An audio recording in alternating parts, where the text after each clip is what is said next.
Our next speaker was born and raised in El Salvador and moved to the United States when she was only 15 years old.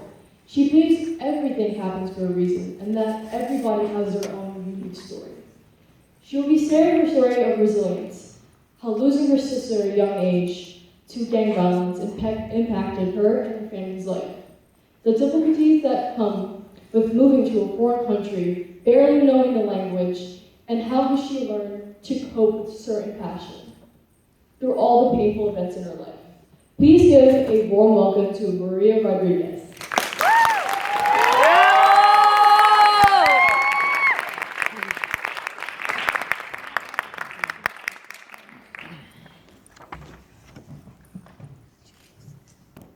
Yesterday marked the 15th anniversary of my sister's death.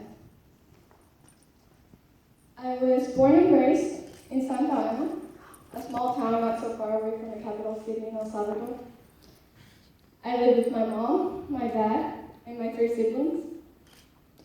It was a Saturday when my nanny took me and my sister Andrea to get powder donuts to a local store, which was like a block away from my house. As we walked, she carried me in her arms and she held my sister by the hand. There were 2 men from opposite gangs on the street, running, following each other. Suddenly, one of the men fired his gun and he shot my sister in the head. I was in shock and I didn't realize what was happening since I was so little. I feel like most of my childhood memories I can't remember because my brain has blocked some of the good ones and some of the bad ones.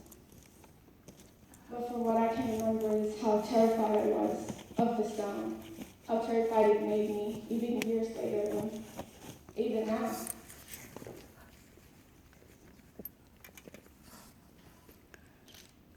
Later on, after my sister's death, a man helped my nanny take my sister back home. I remember my mom running to the car.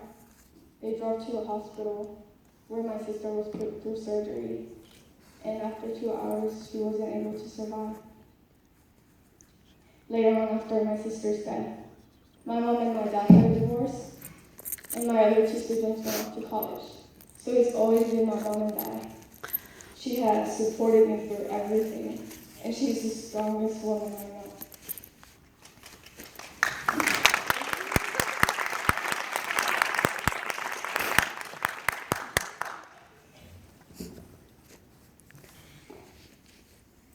My sister's death changed my whole life and my family's life forever. I moved to the United States when I was 15 years old. I remember when I first got here, I was so scared of talking to people at school because I thought I was going to be judged by the way I spoke because of my accent. Later on, year by year, I started realizing what my accent really meant to me. My accent is a part of me, and it is a constant reminder that no matter where I am and no matter where I go, I will always come from El Salvador. My mom has taught me to always be proud of my roots, to embrace my heritage, despite of everything. I believe my experiences make me who I am and what I create. Sometimes I struggle to communicate at school because of the language barrier. I think in Spanish and I have to translate in my head, and I'm like, you know what? I should reread it and make sure I'm not going to say something wrong because how embarrassing would it be to say it wrong in front of the whole class. But I found other ways to communicate myself, and that was through art. And I'm not really trying to sound cliche or anything. All my art is inspired by my country and by my sister, and it is ultimately all dedicated to her. It is almost like a way of living for her because I know how much she loved art. For the first artwork I'm going to show, I tried to depict how I once felt when my sister died and how I still feel sometimes, like if I'm trapped in a jar, like if I'm in my own world. It is all about where I come from. I painted myself floating, and because I made it through all. Inside the jar was a coffee plant, which represents El Salvador. The roots holding together the jar is a representation of myself as a whole. For my next artwork, I compare the United States to El Salvador through my eyes. One hand is holding a colorful sparkler, which I remember the ones from El Salvador. The other hand is holding a normal sparkler, which I associate with the United States. I made use of fireworks because I wanted to let go of the fear that I once had after my sister's death.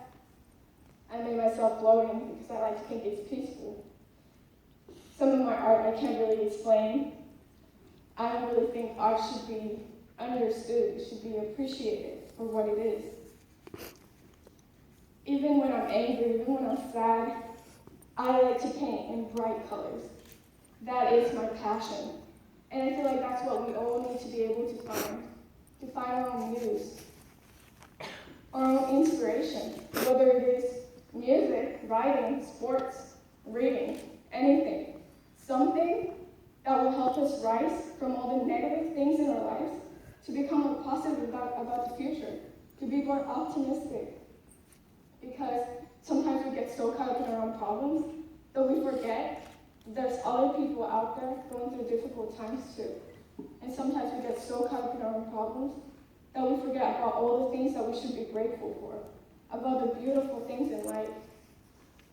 Because I believe difficult times make you stronger. I believe what my experiences have shaped me, have made me become a better person, a stronger person. I believe everything happens for a reason.